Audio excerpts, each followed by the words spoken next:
Boa noite. Nossa, que vibração boa, né, gente? No sábado, estarmos todos aqui reunidos para falar daquele que mais importa, que é Jesus. Então, já vamos começar agradecendo a todos vocês pela presença, pela vibração, e por estar aqui conosco nesse momento. Tá bom? Quem estava aí atrás ouviu alguma coisa? Então, os da frente me desculpem, eu vou repetir. Que alegria estar aqui com vocês nesse sábado à noite, que vibração boa, que condição, né, de podermos estar aqui, de gratidão por Deus permitir esse momento tão lindo, que é ouvir sobre aquele que nos guia, né, que nos ilumina, que é o nosso guia e mestre, o nosso modelo, Jesus Cristo. E nós vamos começar então, com essa vibração, nós vamos receber um coral. E esse coral é muito importante, principalmente aqui para a atitude de amor, porque eu sou novata na casa, mas fiquei sabendo que vocês iniciaram aqui nessa casa, né? E que hoje eles ensaiam às terças-feiras às terças-feiras na Biblioteca Municipal de Cotia.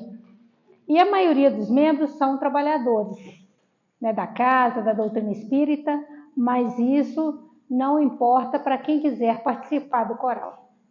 Quem quiser participar é só procurar alguém e conversar e vocês darão todas as informações, não é? Então, nesse momento, é com o coração cheio de alegria que nós vamos receber o coral Nossa Voz.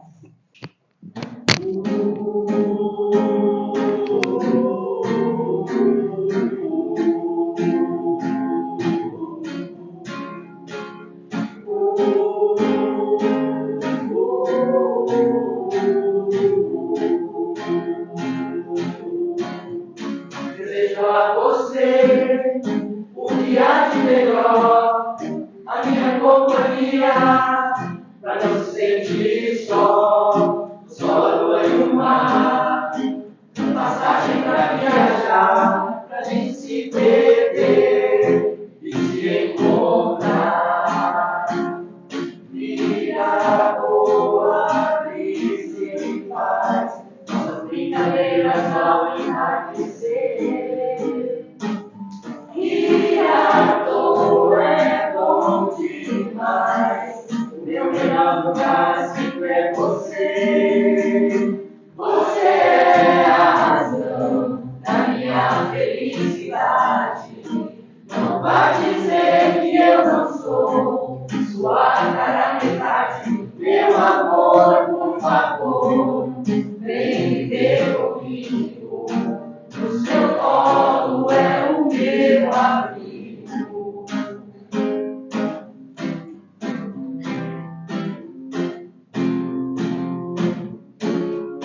Quero presentear com flores e emanjar, pedir um paraíso pra gente se encostar, uma viola tocar, 20 dias pra gente dançar, abençoar as estrelas, a nos iluminar.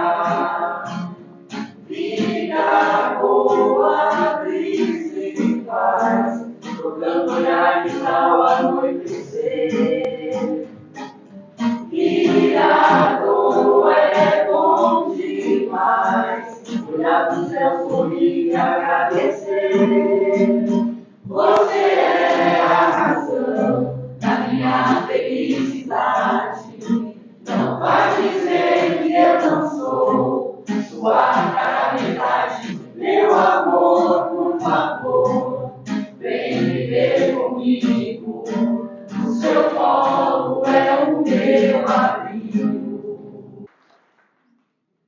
Muito obrigado. E agora a gente vai tocar uma que essa eu tenho certeza que todo mundo aqui conhece, tocando em frente. Vamos começar de graça. Ando devagar porque já tive pressa e levo esse sorriso porque já chorei demais. Hoje me sinto sorte, mas feliz quem sabe só leva a certeza de que muito pouco sei, ou nada sei. Conhecer as manhas e as manhãs, o sabor das massas e das maçãs. É preciso amor para poder pulsar, é preciso paz para poder sorrir, é preciso a chuva para florir. Isso que cumprir a vida seja simplesmente compreender a marcha e tocando em frente. Como um velho boiadeiro levando a boiada, eu vou tocando os dias pela longa estrada. Eu vou, estrada eu sou. Conhecer as manhas e as manhãs, o sabor das massas e das maçãs.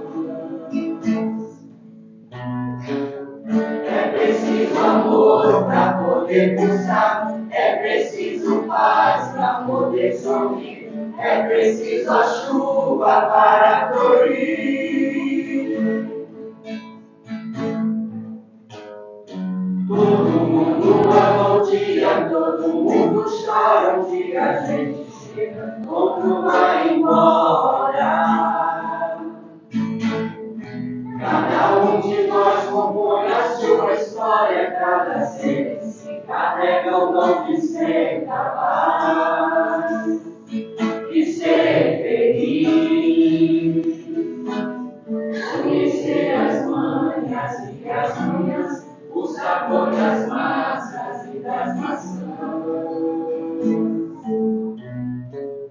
É preciso amor para poder pulsar, é preciso paz para poder sorrir, é preciso a chuva para florir. Conhecer as manhas e as manhãs, o sabor das massas e das maçãs. É preciso amor para poder pulsar, é preciso paz para poder sorrir, é preciso a chuva para florir. Bom, essa foi então a primeira parte da nossa apresentação. Depois da palestra a gente volta para fazer a finalização aqui. Muito obrigado. Até daqui a pouco. Nós que agradecemos. Muito obrigada. Nós vamos convidar o Ricardo para fazer a prece inicial. Então vamos, nesse momento, fechando os nossos olhos, agradecendo a Deus por mais um dia de vida, por estarmos aqui reunidos em nome de Jesus e pedindo ao Mestre, aos benfeitores espirituais vinculados a essa casa, aos mentores amigos vinculados a cada um de nós, que possam nos auxiliar nesse clima de harmonia, para que nessa noite possamos ter lições preciosas para o nosso coração. Que Jesus e os benfeitores possam envolver o Álvaro que irá ministrar para a gente. Graças a Deus. Nós, do NEP, o NEP é um grupo de estudo da Associação Espírita Atitude de Amor. Então, nós somos o Núcleo de Estudo e Pesquisa do Evangelho. O NEP se resume a corações que têm uma boa vontade de entender melhor ou de querer entender melhor os textos bíblicos. Então, nós nos reunimos às quintas-feiras e atualmente estamos estudando o Antigo Testamento. Chegando aqui há um ano, porque eu sou novata na casa e em Cotia, e aqui eu encontrei 3 corações que, unidos ao meu, idealizamos então esse grupo de estudo. Esses corações foi a Madá, que é a presidente da casa, a Eveline, que é responsável pelos estudos, e o Ricardo, que é um trabalhador da casa.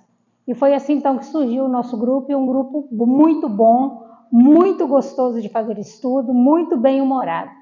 Se alguém quiser conhecer também, são nossos convidados de honra. Nós aceitamos todos vocês de todo o coração. Então, nesse intuito de estudar esse evangelho, principalmente o Antigo Testamento, nós fizemos um convite a uma pessoa que tem nos guiado por esse estudo há 7 meses, que é o Álvaro Molderhai. Então, o Álvaro, ele é um conhecedor exímio do Antigo Testamento e ele nos norteou, sem ele saber, através dos estudos dele, das palestras, as nossas aulas de quinta-feira. Quem é o Álvaro Molderhai? Ele é um expositor espírita, estudioso da doutrina espírita, do Evangelho e do Antigo Testamento. Olha, é muita coisa. Fala com fluência o hebraico, entre outras línguas.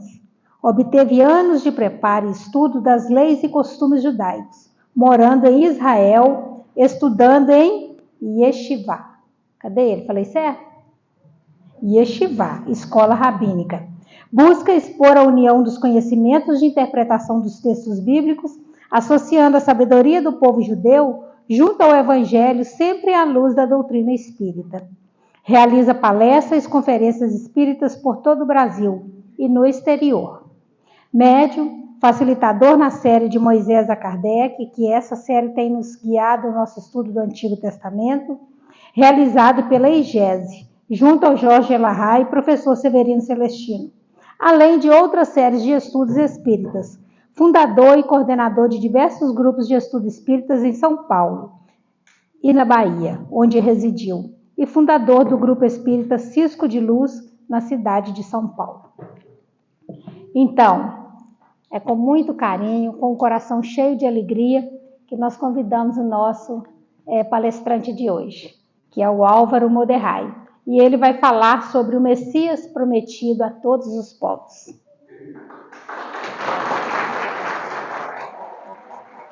Boa noite a todos. Em primeiro lugar, a gente ouve essa apresentação, que ela é só a título de proforma, mas não somos nada além do que amigos. E quando eu penso na minha história e eu vejo quanto eu errei, eu tenho a certeza que estou aqui só por misericórdia divina. Deus nos permite a oportunidade de trabalhar, mesmo sendo tão imperfeitos. Depois disso, a gente agradece a música e a gente realça sempre a necessidade da música dentro da casa espírita, não pautado no nosso conhecimento, mas no que é trazido por Humberto de Campos, no capítulo 30 do livro Boa Nova, que é trazido por Emmanuel, no livro Há 2000 anos, no livro 50 anos depois, quando nos conta que os primeiros mártires do cristianismo primitivo buscaram a sua inspiração na elevação musical. E ao exato momento do desencarne de Maria, mãe de Jesus, ela se direciona ao cárcere marmentino para que a música pudesse tocar o coração daqueles cristãos. Então, a tarefa de trazer a música é uma tarefa nobre e que as minhas palavras jamais alcançarão, que vocês têm a possibilidade na música. Então, realçamos e parabenizamos ao coral, a organização da casa, pela apresentação, que possa prosseguir a música embalando os nossos corações. Porque, sem sombra de dúvidas, a música nos leva a altitudes elevadas de vibração espiritual. Então, gente, eu vou falar 4 horas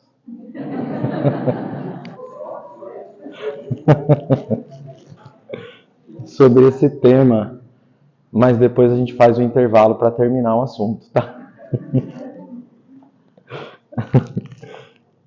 No livro Cartas de uma Morta, psicografia de Chico Xavier, pelo espírito de Maria São João de Deus, que foi a sua mãe biológica nessa encarnação, ela vai contar para nós, através do Chico, sobre a condição espiritual que ela se encontra em uma morada no plano espiritual que se difere um tanto quanto da Terra. E é interessante que, conforme ela vai narrando, ela fala que naquela região todos habitam na mais plena sintonia amorosa. E ela narra ali que os próprios animais estão em perfeita sintonia e convivência com todos que ali se encontram. Ela fala um pouco da arte e ela diz que na arte só se encontra a adoração a Deus e a elevação a todos os instantes. Que independente de qual seja a reunião, o propósito, de qual seja a reunião de seres ali coexistentes, a proposta é sempre elevação e adoração a Deus. Então, se encontram para trabalhar no progresso necessário do nosso planeta, ali naquele orbe onde ela se encontra, naquele mundo onde ela se encontra, a proposta do progresso é sempre servir a todos e trazer união. Ela fala sobre essa alegria sincera e afetiva entre todos. E é interessante que quando a gente olha o nosso planeta, a nossa condição da qual habitamos hoje, a gente encontra uma distância um tanto quanto difícil, até mesmo nas nossas reuniões evangélicas, vamos assim dizer, se nós não obtivermos a vigilância necessária, a gente acaba caindo em disputas intelectuais, em disputas de orgulho, em disputas de poder, e mesmo quando deveríamos nos encontrar em nome do Cristo, muitas vezes estamos servindo ao nosso egoísmo, ao nosso personalismo. E aí, então, nós encontramos a doutrina espírita trazendo uma explicação lógica e uma explicação que todos nós conhecemos. Há muitas moradas na casa de meu pai, Evangelho de João. E Allan Kardec nos explica que essas muitas moradas, elas possuem diferentes níveis evolutivos. E nós nos congregamos, nós nos afinamos, segundo a nossa sintonia, segundo a nossa condição evolutiva, ou seja, espíritos que ainda se encontram no estado do despertar ou recém-despertos, muitas vezes estão assim reunidos como nós em um mundo de provas, expiações. Nós saímos do primitivismo, já caminhamos um tanto quanto no intelectualismo. E geralmente o intelectualismo vem à frente da moralidade. Ou seja, nós encontramos um certo progresso no nosso planeta, mas ainda está a despertar a moralidade de maneira geral, aonde quer que nós nos encontremos, incluindo nas nossas reuniões espíritas. Por isso, vigiai e orai é alertado pelo próprio Cristo, porque apesar de nós muitas vezes já conhecermos o objetivo da nossa encarnação e a proposta de aqui nos encontrarmos numa casa espírita, as nossas tendências, elas ainda são um tanto quanto desafiadoras. Por que as nossas tendências são tão desafiadoras? Pensa só, a gente começou a nossa evolução espiritual ou evolução anímica, como diz Gabriel Delany, lá como ser unicelular, e nós passamos 1,5 bilhões de anos, segundo André Luiz, desenvolvendo os nossos automatismos orgânicos. Ou seja, a gente está piscando, está realizando a digestão da comida maravilhosa que tinha ali em cima, a gente está com o nosso sistema imunológico funcionando, o coração batendo, tudo isso de maneira automática. Isso é um presente de Deus? Não, isso é uma conquista do Espírito, permitida por Deus para o nosso Espírito alcançar essa condição. Quando a gente ganha toda a complexidade orgânica necessária, o que acontece conosco? Despertar da consciência. É aquilo que nós encontramos como René Descartes chamando do penso logo existo. Eu posso negar tudo, tudo pode ser uma abstração, mas ele chega à conclusão, se eu estou pensando, eu existo, ou seja, eu tenho uma consciência. Se eu tenho uma consciência, sou um ser individualizado, alcancei o patamar que a doutrina dos Espíritos traz como um novo momento. O que a gente vai despertar? Então, o que a gente vai desenvolver? Intelectualismo e moralidade. A gente passou 200 mil anos trabalhando no desenvolvimento intelectual. De 20 mil anos para cá, a gente conseguiu grandes conquistas. Hoje a gente olha todas as conquistas tecnológicas, a aviação, a medicina, a ciência como um todo, o celular, o conforto, a segurança que nós temos de dominar sobre a natureza em determinado nível e entre aspas, isso tudo é uma conquista do ser. Só que quanto tempo nós estamos aí evoluindo a nossa moralidade e inteligência? 20, 30, 40 mil anos. E quanto tempo nós estamos evoluindo o nosso organismo? 1,5 bilhões de anos. Então, quando a gente tem que lutar contra algo, é sempre contra algo interior, contra nós mesmos. Porque ainda os instintos nos puxam como uma força gravitacional pautada nos nossos instintos a não dividir. Lei de preservação. Eu tinha que guardar a comida, eu, pelo jeito, guardei demais. Mas eu tinha que guardar a comida e não dividia no tempo das cavernas. E isso permanece comigo e exige uma verdadeira luta que coloca a cada um de nós aqui presentes, tendo que desafiar uma força de 1,5 bilhões de anos, nos puxando ao egoísmo e às nossas paixões exacerbadas, que se tornam vícios e que, por consequência, permanecem há milênios, como diz Emmanuel, como algemas fluídicas ao nosso espírito. E, por outro lado, a gente já entendeu o que a gente tem que fazer. Simples. Amai-vos como eu vos amei, disse Jesus. Mas tão desafiador, porque verdadeiramente o que a gente tem registrado no nosso espírito é desafiador por sua vez. Mas nós vivemos, dentro da escala dos mundos, tempos de transição planetária. Ou seja, mundos primitivos passaram a se tornar mundos de provas e expiações e nós almejamos agora nos tornar um mundo de regeneração. Só que entre esse caminho, que não é mágico, é uma conquista individual e coletiva, nós temos os tempos de transição planetária.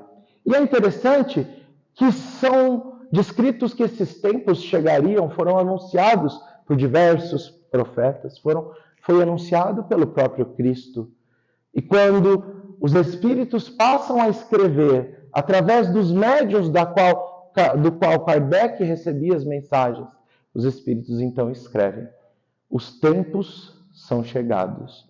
Nós estamos em transição planetária há mais de 160 anos. Nós estamos em um período onde nós estamos sendo desafiados para impor um fim a esse mundo na condição que nós habitamos. E no livro Obras Póstumas, Allan Kardec vai escrever para nós que o fim desse mundo nós não enxergaríamos pela destruição, pelos cataclismas, mas nós encontraríamos pelo fim do egoísmo na humanidade.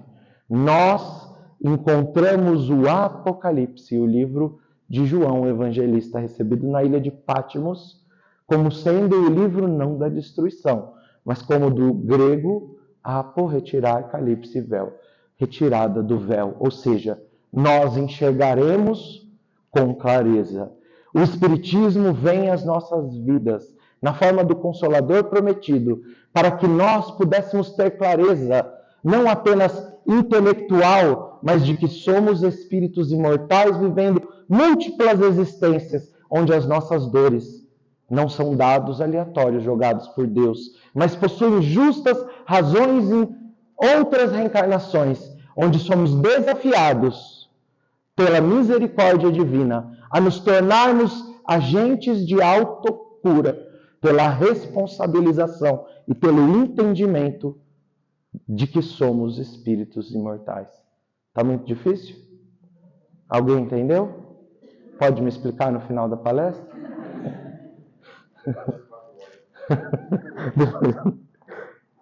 Então, tudo aquilo que nós poderíamos imaginar como grandes dilúvios, vulcões, nada disso, diz Allan Kardec, que são sinais de transição planetária.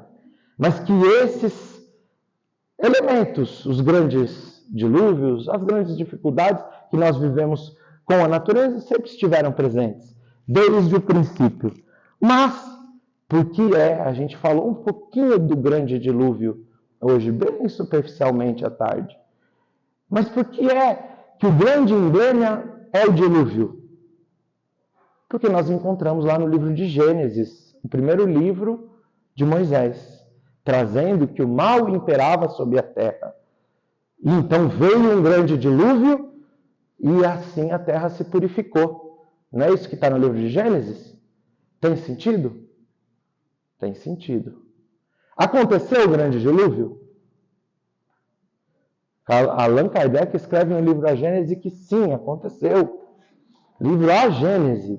Ele vai falar que é a prova disso? Olha o Mar Negro, lá na Rússia e Ucrânia. Ele vai falar, olha, é um mar de água salgada. Não tem contato com o oceano. Como que é o mar de água salgada? Só um grande dilúvio poderia explicar. E Allan Kardec vai dizer, os sumérios trazem essas lendas espirituais da humanidade. Os egípcios trazem e os hebreus escrevem lá no Antigo Testamento. E ele vai dizer, não significa que foi um dilúvio de proporção global. Isso ele vai escrever. Mas que foi um dilúvio onde os olhos daqueles que habitavam a região da Suméria antiga iriam observar e imaginar, o mundo está todo sob a água. O conhecimento de mundo ainda era limitado, assim como o nosso conhecimento de Deus vem se expandindo à medida que nós evoluímos moralmente. E nós então podemos entender, a água é necessária para a evolução? A gente falou hoje de tarde. Nosso espírito encarna em um corpo que tem 80 a 85% de água. E ele vive as suas experiências nesse mundo através de um corpo de água. Então é um símbolo maravilhoso e perfeito. A gente até falou hoje à tarde, o batismo nasce daí. Então mergulhava-se na água, saía-se da água para não carregar a culpa dos erros do passado. Mas para a gente andar sem a culpa, significa que a gente pode escrever uma nova história. Porque a culpa mantém o homem prisioneiro do próprio equívoco. Então a ideia do batismo seria essa. Só que tem uma outra forma da gente pensar e entender tudo isso nessa grande história da evolução da humanidade. Qual? 85% de água em cada um de nós. Se nós observarmos o que acontece na história moderna, então no ano de 1910, nós tínhamos 1,6 bilhões de habitantes. 1970, 3,7. 2024, 8 bilhões. 2050, 9,5 bilhões. Se cada um de nós representa uma pequena gotinha de água, nós vivemos um dilúvio hoje pela multiplicação dos seres encarnados. Então, acho que muitos já ouvimos a história que o Chico conta, que ele, lá em 1930, faz uma visita ao umbral e ele olha, estava bem cheio. Já lá na década de 60, quando ele retorna, ele vê o umbral já tão mais vaziozinho, ele fala, uai, cadê aquele povo todo que estava aqui? Ele falou, está encarnado, Emmanuel disse para ele. Estão na Terra, vivendo suas últimas experiências, somos nós aqui. E o Chico tem um vídeo que ele fala assim, quando perguntam de onde a maior parte de nós viemos. Aí ele fala, viemos do umbral, está gravado isso, está no YouTube. Ele fala, viemos do umbral. Aí a entrevistadora fala, você não, né, Chico? Ele fala, não, minha filha, até eu vim de lá. É claro que ele está sendo um bom espírito, um bom irmão para conosco. Mas tem uma frase célebre de Jesus, onde tiverem 2 ou mais reunidos em meu nome, ali eu me encontrarei. Então, quando a gente se reúne aqui em nome do Cristo, a gente até esquece os nossos problemas. A gente entra numa atmosfera de paz tão grande que a gente até esquece E a gente é tratado, são feitas cirurgias espirituais, são feitas desobsessões aqui, nesse momento. Porque a gente está todo mundo reunido em nome de Jesus. Todo mundo aqui em nome do Cristo. Mas e se nós não estivéssemos 2 ou mais reunidos em nome do Cristo, em nome do Cristo? Olha um casamento onde as pessoas casam, 2 pessoas, procurando seus interesses personalísticos, servindo ao seu egoísmo. Bom, a gente já sabe o que acontece. Só 2. Mas peraí, quantos nós somos hoje? Encarnados? 8 bilhões. Estamos reunidos em nome do Cristo? Não. Deu até vontade de falar sim, mas foi não. Então o Emmanuel vai dizer para nós temos 3 categorias de espíritos. Espíritos conscientes, espíritos que já compreenderam o que estão fazendo na Terra. Espíritos semiconscientes, têm uma noção, mas ainda, quer ficar de olhos fechados. E tem espíritos inconscientes. E é interessante que no livro Voltei, Irmão Jacó, ele escreve para nós. O Irmão Jacó foi um judeu, Frederick Figner. Ele foi o fundador da Odeon, trouxe grandes contribuições no campo da ciência. Ele vendeu tecnologia para a Sony Music. Ele revolucionou, se tornou um homem muito rico. E ele perdeu a sua filha, Raquel Figner, muito pequenininha, 6 anos, 5 ou 6 anos. E naquela época tinha uma médium de efeitos físicos, lá no Pará, que se chama Ana Prado, e ela tinha uma facilidade no seu trabalho na materialização de espíritos. E ele falou, vou lá, quero saber se minha filha está viva mesmo. Vou lá encontrar essa médium. Então, nas atas das reuniões da médium Ana Prado, ele participou de 3 reuniões. Na primeira reunião, Raquel Figner, uma menina judia de 5 ou 6 anos de idade, fala por voz direta. Ele ouve a voz. Ele vê uma criança luminosa de longe. Na próxima reunião, aquele espírito se materializa. Chega na frente dele, ele fala, é minha filha. Na terceira reunião, ela pula no colo do pai, pede para cortar um pedaço do cabelo dela, pula no colo da mãe e abraça ele. Falou, eu tenho que me render ao espiritismo. Se tornou um espírita convicto. Ele passou a fazer grandes obras de caridade. Se alguém já pegou qualquer livro da FEB impresso, graças a Frederick Figner, que patrocinou todo o parque gráfico da FEB. Ele fundou a Casa dos Artistas, ele fez grandes contribuições. E quando ele desencarna, é interessante que a gente podia esperar que ele encontrasse na mais alta esfera espiritual. Mas ele tem uma dificuldade de se manter sem descer a um umbral, que já é uma qualificação muito boa. Ele é recebido por Dr. Bezerra de Menezes, que tem curso Sampaio, e ele se vê muito assim encabulado com um espírito que ele estava guardando para ir à mesma colônia espiritual. Era o espírito de uma professorinha da zona rural. Ela serviu com amor.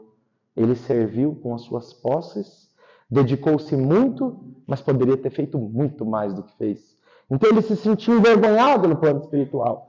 E quando eles estão fazendo essa viagem para essa colônia espiritual, ele vai narrando, e a gente fala assim, meu Deus, a crosta terrestre é isso?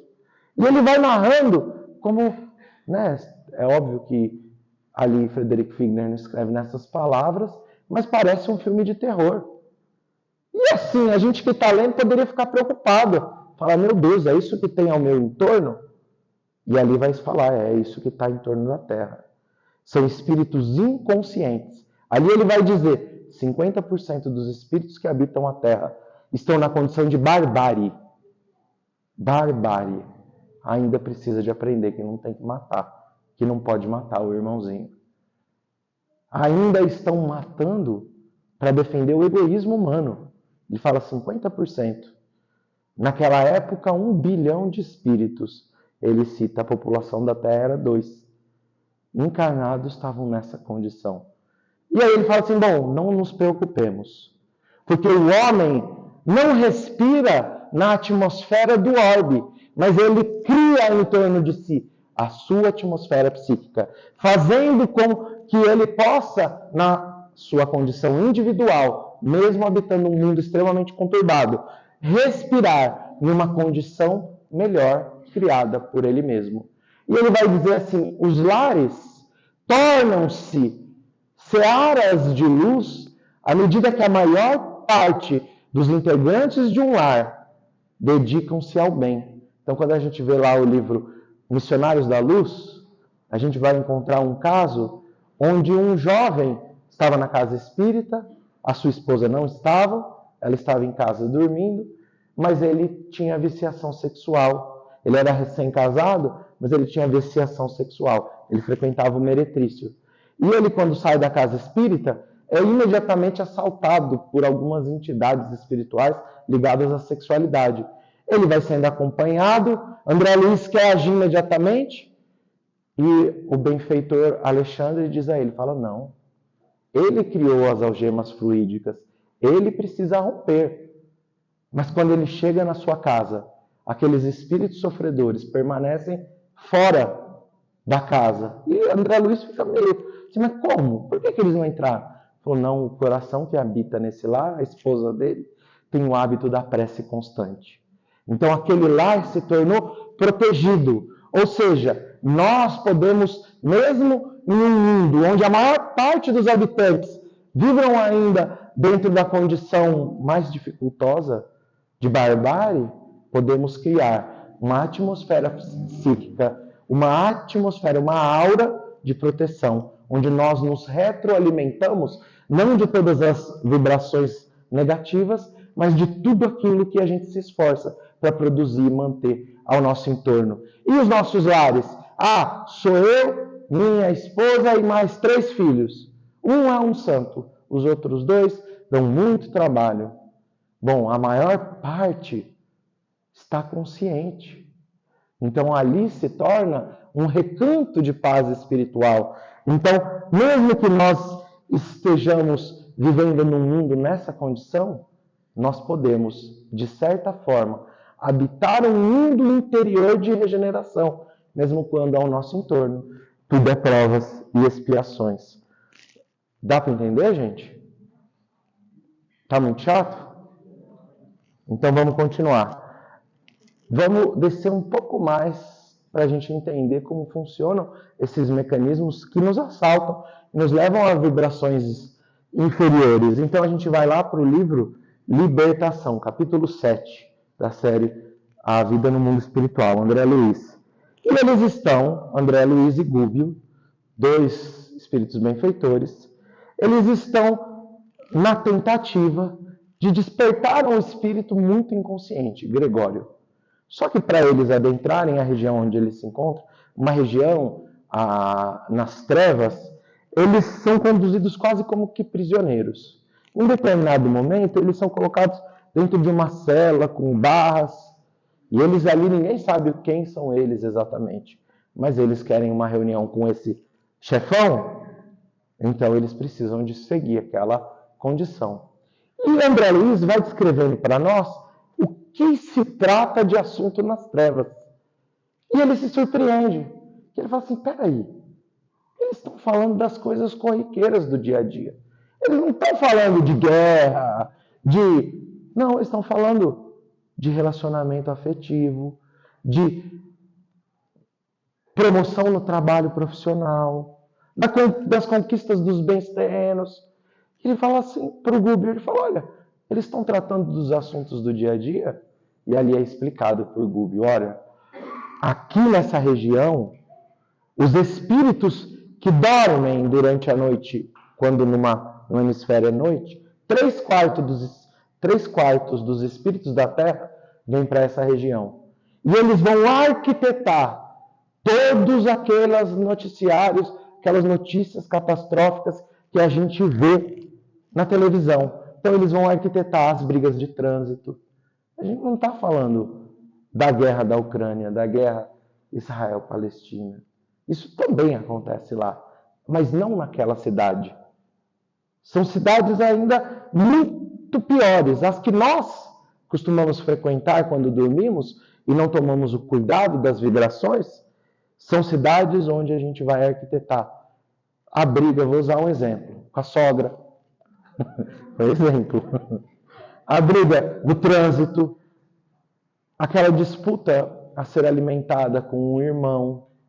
Isso a gente vai para essas regiões e lá a gente acaba imaginando que está em uma região qualquer, recebe instruções para que os conflitos eles continuem a se degradar. Ou seja, 3/4 da população. E André Luiz, mais uma vez pensando como nós, ele vira para o Gubi e fala assim, peraí, e por que Deus não desperta eles? E é interessante que a resposta é, a bondade do Senhor não violenta corações. Aguarda o tempo do despertar individual de cada um de nós. E o que isso tem a ver com o Messias de todas as nações? Porque quando nós olhamos o mundo completamente catastrófico e as notícias não param de chegar e a gente olha para tudo isso e fala, meu Deus, aonde a gente vai parar? E não tem problema ver a notícia.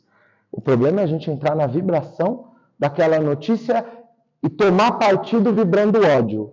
O problema não é o candidato A ou B. O espiritismo não é nem de direita nem de esquerda, é do alto. O problema é como nós vibramos quando vemos alguém que pensa diferente de nós, estando equivocado ou não. Porque eu costumo dizer, o Chico abria o jornal mais sangrento de Uberaba, onde tinha as piores notícias, para fazer prece por aqueles espíritos. Então o problema não é a notícia, o problema é como nós nos comportamos diante dessas notícias. Por que eu estou falando disso? Porque se a gente hoje tem 4 bilhões, no mínimo, de espíritos inconscientes, gente, a maior parte de nós não reunidos em nome de Deus ou de Jesus, as nossas casas se tornam ambientes difíceis, o nosso trabalho, ambientes dificultosíssimos, o trânsito se torna um ambiente que eu não preciso explicar para ninguém, os noticiários, e isso leva ao quê? A dor. Não tem ninguém aqui que não esteja sentindo algum nível de dor dentro dos relacionamentos afetivos, dentro talvez de um parente com depressão, ou nós mesmos com depressão, com ideações suicidas. Não tem aqueles de nós que não tenham um conhecido que não esteja nas drogas, não tem algum de nós que não conheça alguém que foi assaltado ou vítima de homicídio ou o que quer que seja. Não tem nenhum de nós aqui que não tem algum amigo ou parente próximo que esteja passando por uma doença grave, um câncer ou o que quer que seja. Tem? Não tem, né? Então todos nós, no planeta Terra, estamos igualados pela dor e pelas aflições dos dias em que vivemos. Existe um grande dilúvio de almas como nós, que ficam se acotovelando com suas imperfeições e criando os grandes problemas do mundo, não através de guerras entre nações, mas em trincheiras que se dão, como diz André Luiz, dentro do próprio lar. Maridos em guerra com a esposa, esposas em guerra com seus filhos e assim por diante. Nós nos tornamos todos iguais, aflitos, nem todos desesperados, mas alguns desesperados, todos aflitos. E isso é maravilhoso, porque a segunda das bem-aventuranças é bem-aventurados os aflitos, porque serão consolados. Nós viveremos o fim dessas dores, sem sombra de dúvidas, independente qual seja a sua dor. Se você é vítima ou se você é algoz, o Evangelho não é melhor a um ou ao outro, muito pelo contrário. A dedicação do amor do Cristo é para despertar os algozes do mundo, porque aqueles que se tornaram vítimas já estão em uma condição superior. Arnaldo Rocha chega ao Chico e diz: Chico, minha vida está uma tristeza. Está acontecendo isso. E ele vai falando tudo o que está acontecendo. E o Chico, que chamava ele de Naldinho, diz a ele: Naldinho, eu estou tão feliz. E o Arnaldo Rocha até se assusta. Eu estou tão feliz, porque antes você batia, agora você só está apanhando. Então todos nós nos tornamos, diante de Deus nesse momento, aflitos. E aqueles mais conturbados são aonde se encontra o trabalho do Cristo para trazê-los de volta. Emmanuel tem uma mensagem no livro Mais Perto, chama Aflitos. E ele vai dizer para nós, a felicidade não vem simplesmente da dor. Se você está passando por dor, isso não te trará felicidade. Mas Emmanuel vai dizer, se você se utiliza da dor, não para a paralisação do seu espírito, mas para a busca de soluções intelectuais, de soluções morais, que seja a paciência, você sim se coloca na condição de se tornar um bem-aventurado. E vai dizer, Emmanuel, todo aquele que alcança os cimos, os pontos mais altos da evolução, necessitam e escolhem passar pela dor no mundo para que se torne um aguilhão de forças para a superação. E ele vai dizer, tem dúvida disso? Olha para Gutenberg, aquele que descobriu a imprensa. Ele falou, a angústia do pensamento encontrava-se enclausurada. Era muito fácil a manipulação do conhecimento. Ele inventa a imprensa e permite que, por exemplo, o trabalho de Galileu Galilei venha a obter a vontade de ser recluso pelo Tribunal da Santa Inquisição, mas ao mesmo tempo ninguém podia controlar a propagação daquelas notícias através do mundo. Ele teve que se tornar aflito por conta das informações enclausuradas. Cristóvão Colombo se sentiu aflito e se viu em um mundo pequeno o suficiente, que necessitava o seu esforço para que pudesse percorrer todas as cortes europeias e não encontrou em nenhuma delas dinheiro, financiamento para sua esquadra. Foi encontrar em homens que habitavam na Espanha. O financiamento veio de 2 homens, de 2 famílias muito ricas da época. Thomas Edison, ele estava na aflição estreita das trevas. Ele queria ver o fim da necessidade de se acender as chamas. Ele descobriu a luz elétrica. Marconi, ele diz, ele aprimora o telégrafo e assim, a partir da sua aflição, ele inventa o rádio. E ele diz, Louis Pasteur, via-se aflito no mundo, microbiano, inexplicável, e assim busca, na sua aflição, uma solução que pudesse conduzir a humanidade à clareza do Espírito. Todos nós, habitando nas aflições, todos nós, habitando nas dores, temos a condição de nos colocar como redentores de nossa própria história. E Emmanuel vai dizer o exemplo maior, o próprio Cristo, que poderia ter permanecido nas alturas celestiais, mas escolhe encarnar ao nosso lado. Viver a fragilidade de um corpo físico humano e viver no egoísmo dos homens dos seus dias a uma encarnação extremamente difícil. Ele poderia, mesmo encarnado, ter escolhido outro destino, mas ele não escolheu permanecer na altura dos anjos, nem na baixeza do egoísmo humano. Ele ficou pendurado em uma cruz, entre os 2 espaços, demonstrando que nós, ainda egoístas, necessitamos descer. E a todos aqueles que possuem qualquer tipo de qualificação moral, colocar ao dispor da humanidade. Então, se nós sofremos nos dias de hoje, é porque o nosso sofrimento tem um propósito pedagógico, não apenas ao nosso espírito, mas a todos ao nosso entorno. Francisco de Assis deixa isso bastante exemplificado na sua história. Era um espírito belicoso, como a maior parte de nós, e ele desce até uma guerra.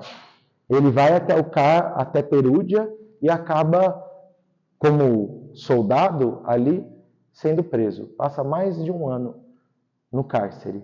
Ele contrai uma doença que é uma espécie de malária, onde o seu olho, seus olhos permaneciam lacrimejando o tempo todo, e aquilo ia deixando a sua visão assim, quase que imperceptível. Ele não conseguia, ficou praticamente cego. Mas um dia ele, que depois de sair do cárcere, ainda assim não se entrega ao Cristo, mas ele decide se tornar um cavaleiro, ele se encaminha para uma cidade e naquele caminho encontra um leproso. E quando ele vê a dor daquele leproso, tem um contato com aquele homem, ele fala: o que era doce se torna amargo, o que era amargo se torna doce. As paixões humanas que pareciam doces se tornaram um peso à sua consciência. E o sacrifício do seu egoísmo, que parecia amargo, se tornou doce pelo resultado que trazia a sua vida. Ele, então, buscou uma série de tentativas de conseguir observar a natureza. E o que ele mais adorava, procurar a Deus no livro da natureza. Era impossibilitado por conta do seu olho que pouco enxergava. Então, o Papa manda alguém do Vaticano com uma proposta de cirurgia. Essa proposta é uma lança incandescente que iria ser colocada no canal lacrimal. Ali o canal lacrimal, ele iria se fechar e provavelmente ele obteria uma cura. Quando ele olha para aquela chama, ele diz: irmão fogo, sempre te admirei e te respeitei. Faça em mim o seu trabalho, mas sem que me deixe dor sem dimensões. Então ele recebe ali aquele tratamento. Isso é um dos ensinamentos que, com os nossos trabalhos mediúnicos, a gente pode observar um pouquinho. Porque certa feita, nós estávamos em um trabalho mediúnico, tínhamos um assistido que possuía um câncer, e aproxima-se um médico no plano espiritual, eu estava desdobrado, e eu vi o médico se aproximar. Ele começou a desmaterializar aquele tumor. E ele tira o tumor no plano espiritual, ele coloca numa bacia branca. Aquela bacia me chamou a atenção, era aquelas bacias, sabe, esmaltadas, branquinhas, de antigamente, dos hospitais, lá da Segunda Guerra Mundial. Era uma baciazinha daquela. E eu estava olhando aquilo, e na hora eu pensei. Só que pensar no plano espiritual é falar. Falei: o que será que eles fazem com esse tumor? Aí eu, na minha ignorância médica, eu falei: na Terra, enterra. Isso daí é 1800 e pouco, acho que enterrava. No começo do século passado enterrava. Hoje em dia se incinera. E eu falei: que será? Na Terra a gente incinera, né? A gente incinera, a gente enterra. O Espírito olha para mim e ele diz assim: esse tumor possui células adoecidas em processo de rebeldia. Elas possuem princípio inteligente, necessitam ser tratadas com amor. E me trouxe uma explicação que iria modificar o meu entendimento de vida. Porque Francisco de Assis olhou para a sua dor, que ainda viveria, e falou: eu te acolho, eu te recebo, você faz parte da minha história, mas eu te peço, não seja tão inconsequente com o meu corpo. E ele acolhe as suas dores.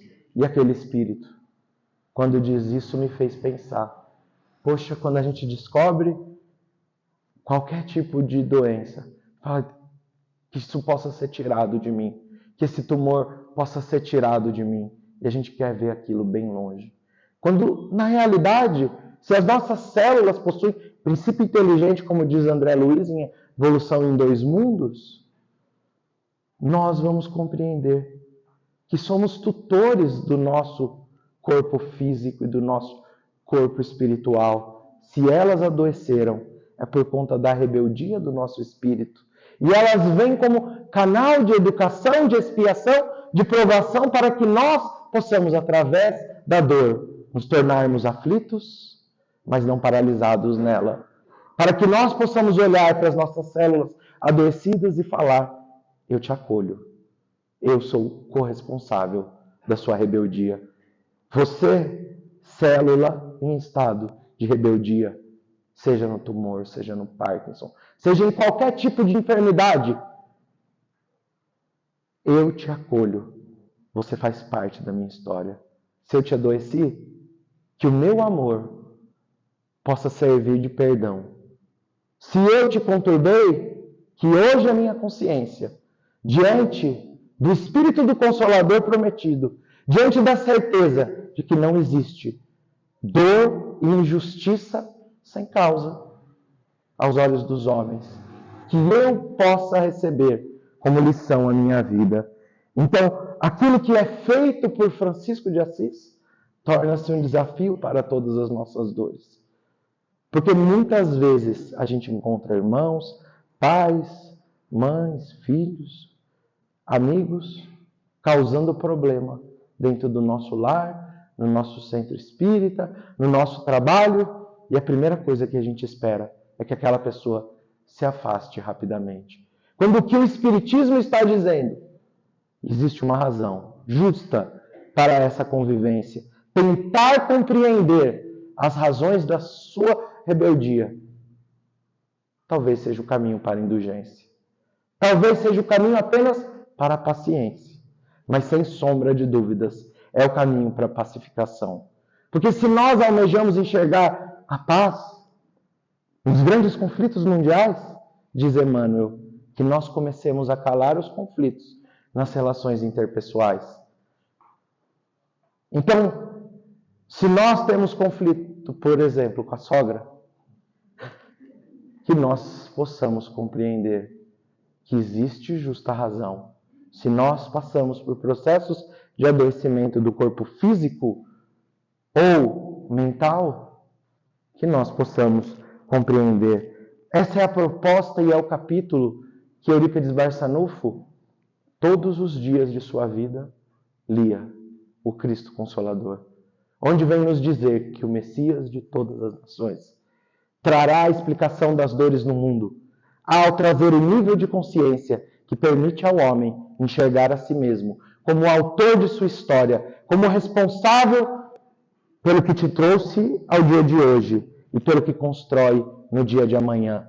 Por um nível de conscientização que não se prega apenas com palavras, mas se demonstra através de exemplo.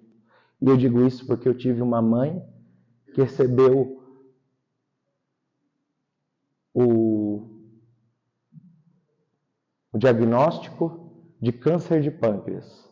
E meu pai, como médico, falou: aproveita os últimos meses com a sua mãe, porque não tem cura a doença que ela vive. E a minha mãe, que quando recebeu essa doença, ela estava sozinha no médico, ela conta que escorreu uma lágrima, ela é muito delicada, ela abriu a bolsa, pegou um lencinho, fez assim, falou: doutor, essa é a única lágrima que o senhor vai me ver chorar.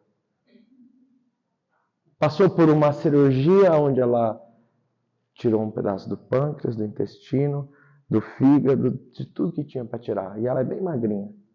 Não que nem eu, um pouco menos.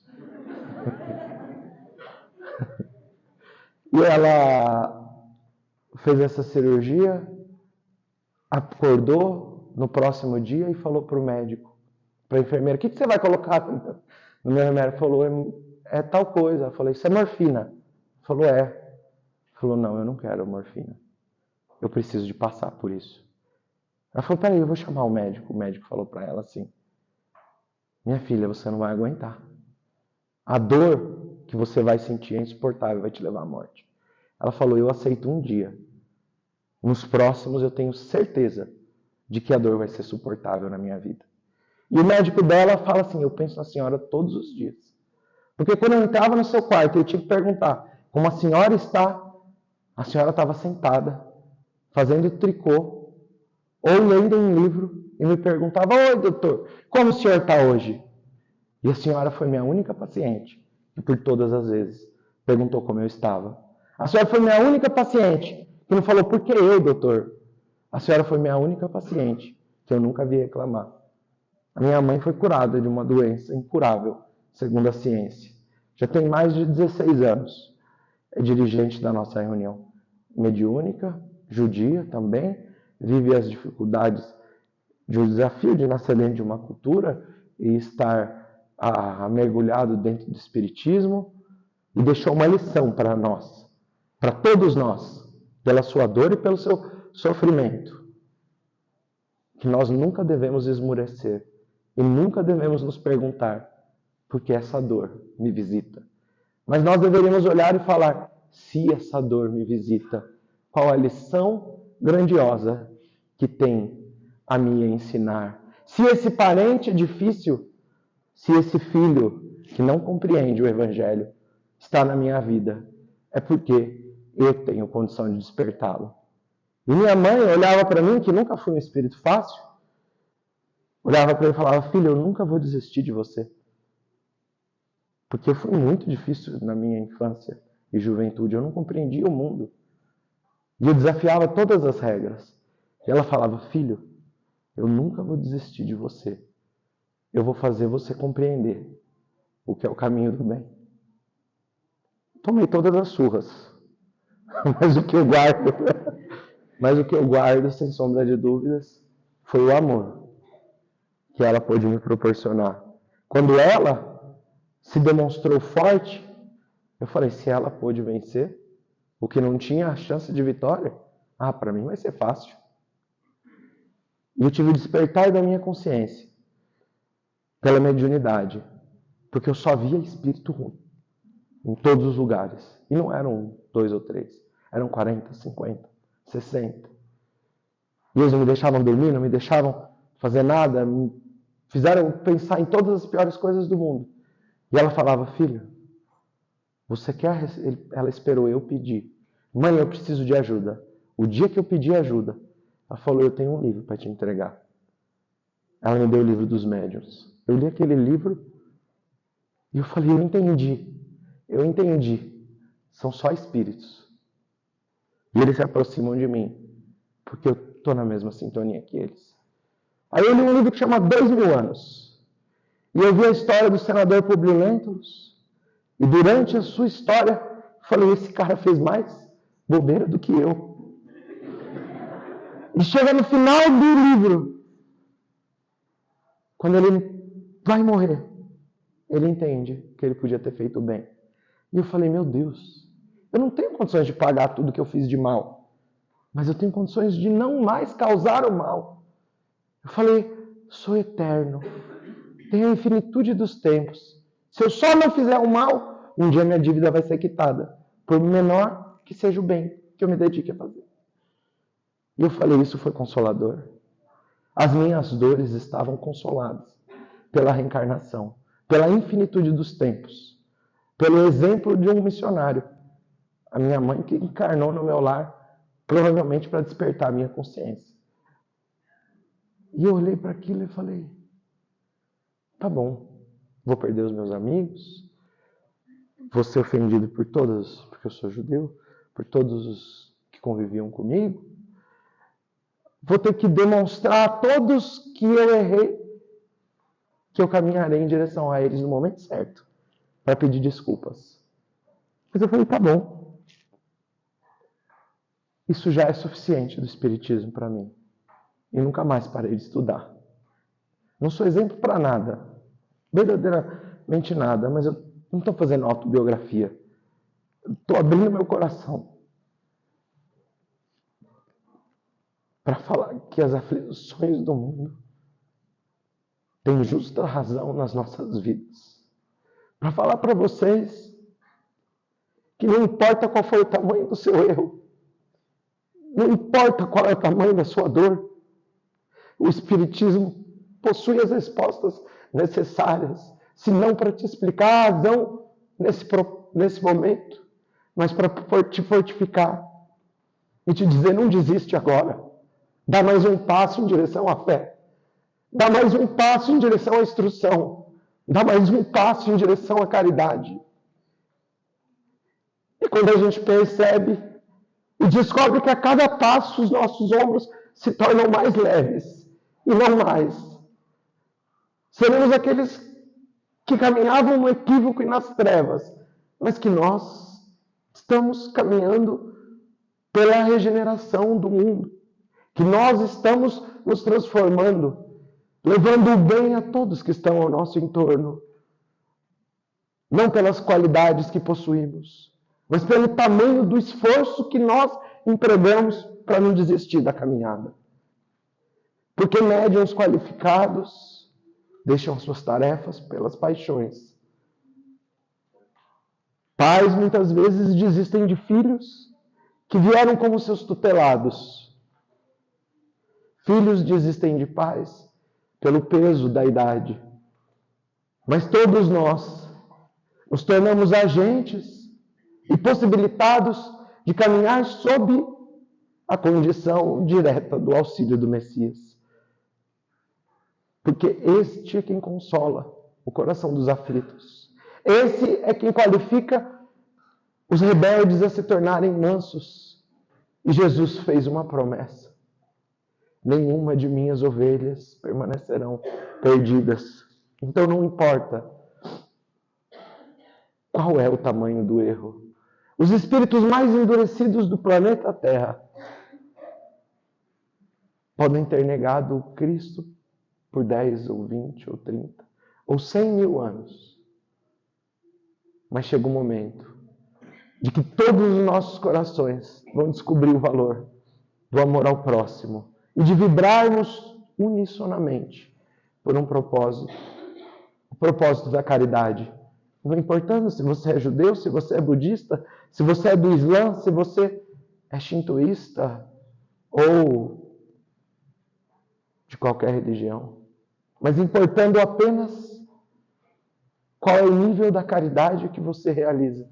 E o que o Espiritismo nos diz: se dirigir aos pobres é nobre, mas se dirigir ao nosso egoísmo para transformá-lo em virtude humilde, talvez seja o propósito de nossas vidas. Transformar o nosso orgulho em caminho de servidão, talvez seja a dificuldade dos nossos corações. E sem sombra de dúvidas, o que o Messias dá de todas as nações, de todos os povos, de todos os rebeldes, almeja de nós é que nós venhamos a compreender a realidade do Espírito para viver em todos os momentos da nossa vida, sabendo que a gente vai cair, que a gente vai se desesperar, que a gente até vai se desesperançar, mas que agora a gente já sabe para onde a gente tem que olhar. E é o Cristo Consolador. E é o Espiritismo demonstrando a razão de nossas dores. E o convite que todas essas nos fazem no dia de hoje, para que a gente possa prosseguir passo a passo. Quando estiver muito difícil, procure o missionário da sua vida. Se você falar, não tem ninguém, aos trabalhadores espíritas cabe a responsabilidade de primeiro acolher as dores e depois explicar. Porque nos casos mais difíceis que Chico obteve, ele ofereceu um abraço e não uma carta. Ele chorou com uma mãe. Então o convite do Cristo aos que já se tornaram trabalhadores é consolar pelo amor que ainda não obtemos, mas que Jesus deixou claro: a gente só tem migalhas a oferecer. E cabe a Ele, diante dos bons espíritos que nos assistem, multiplicar o pão do Evangelho, para que todas essas dores possam ser consoladas, para que o Messias de todas as nações possa edificar morada nos nossos corações, nos nossos grupos mediúnicos, nos nossos grupos de estudo do Evangelho, nos nossos grupos de distribuição da sopa, nos nossos grupos que se dirigem às dores do mundo, porque somos todos doentes, mas curamos as nossas dores quando oferecemos um pouco de auxílio a quem está numa condição um pouquinho pior. Então, meus amigos, eu agradeço o tempo de vocês, a oportunidade dessa palestra. Eu vou fazer um pouquinho menor que 4 horas.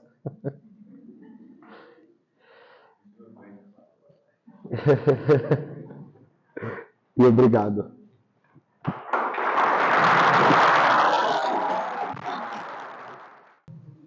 Ai, ai, perdi até o assunto. É isso que você faz, né, Alfa?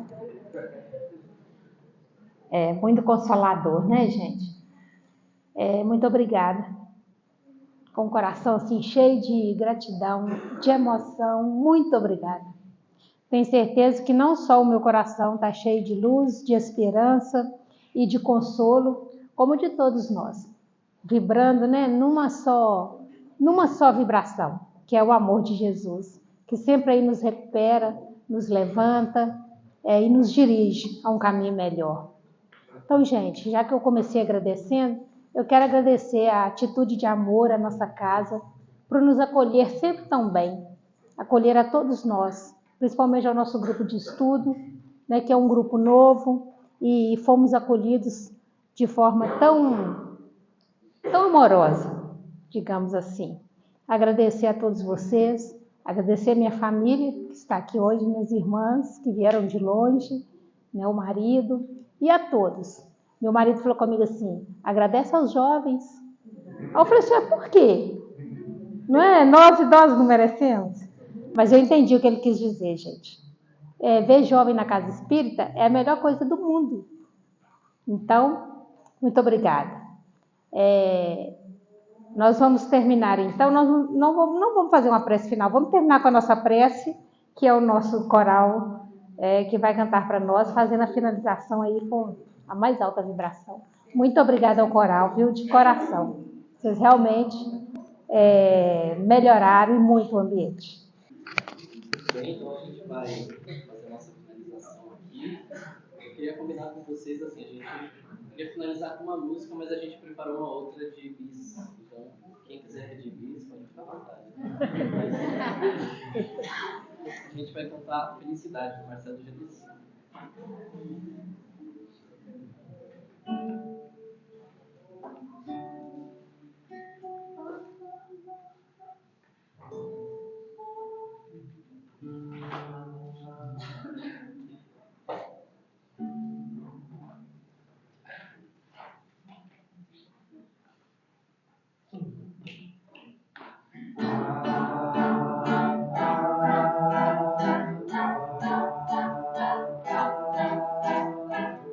Haverá um dia em que você não haverá de ser feliz.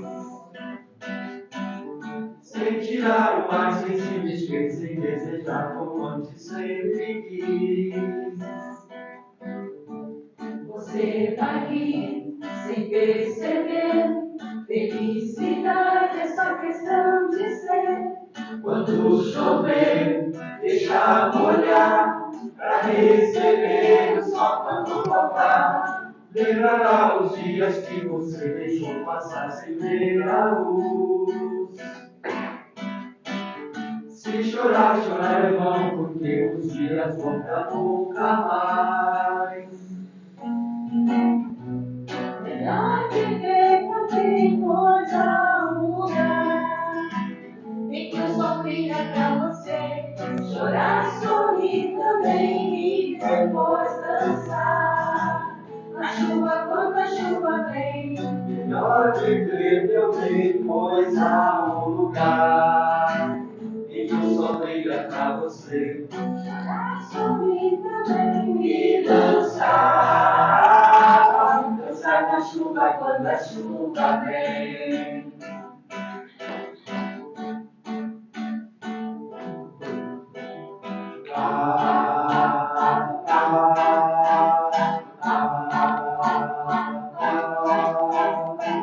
Tem vezes que as coisas pesam mais do que a gente acha que pode aguentar. Nessa hora fique firme, pois tudo isso logo irá passar. Você vai rir sem perceber. Felicidade é só questão de ser. Quando chover, deixa molhar. Pra receber o sol quando voltar. Melhor viver meu bem, pois há um lugar em que o sol brilha pra você. Chorar, sorrir também e depois dançar. Na chuva quando a chuva vem. Melhor viver meu bem, pois há um lugar em que o sol brilha pra você. Sorrir também e dançar. Dançar na chuva quando a chuva vem. Dançar na chuva quando a chuva vem. Dançar na chuva quando a chuva vem. Dançar na chuva quando a chuva vem. Dançar na chuva quando a chuva vem.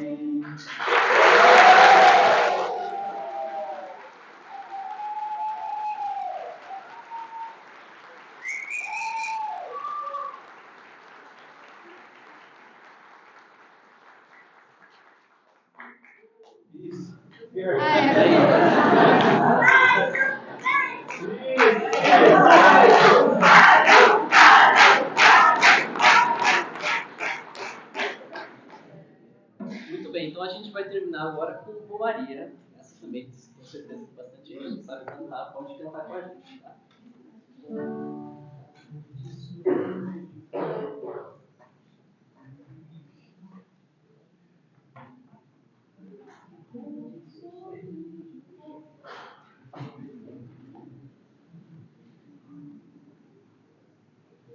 É de sonho e de pó o destino do sol, feito eu perdido em pensamento sobre o meu cavalo. É de laço e de nó, de gibeira, o giló dessa vida cumprida a sol. Sou caipira, Pirapora, Nossa Senhora de Aparecida, ilumina-me na escura e funda o trem da minha vida. Sou caipira, Pirapora, Nossa Senhora de Aparecida, ilumina-me na escura e funda o trem da minha vida. O meu pai foi peão, minha mãe solidão, meus irmãos perderam-se na vida em busca de aventuras. Descasei, joguei, investi, desisti. Se a sorte eu não sei, nunca vi. Sou caipira, Pirapora, Nossa Senhora de Aparecida, ilumina-me na escura e funda o trem da minha vida. Sou caipira, Pirapora, Nossa Senhora de Aparecida, ilumina-me na escura e funda o trem da minha vida. Me disseram que eu viesse aqui pra prestigiar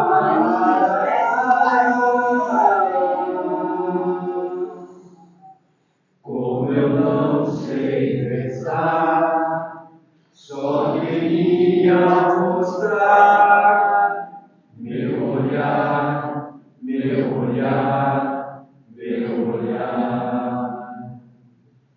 Sou caipira, Pirapora, Nossa Senhora de Aparecida, ilumina-me na escura e funda o trem da minha vida. Sou caipira, Pirapora, Nossa Senhora de Aparecida, ilumina-me na escura e funda o trem da minha vida.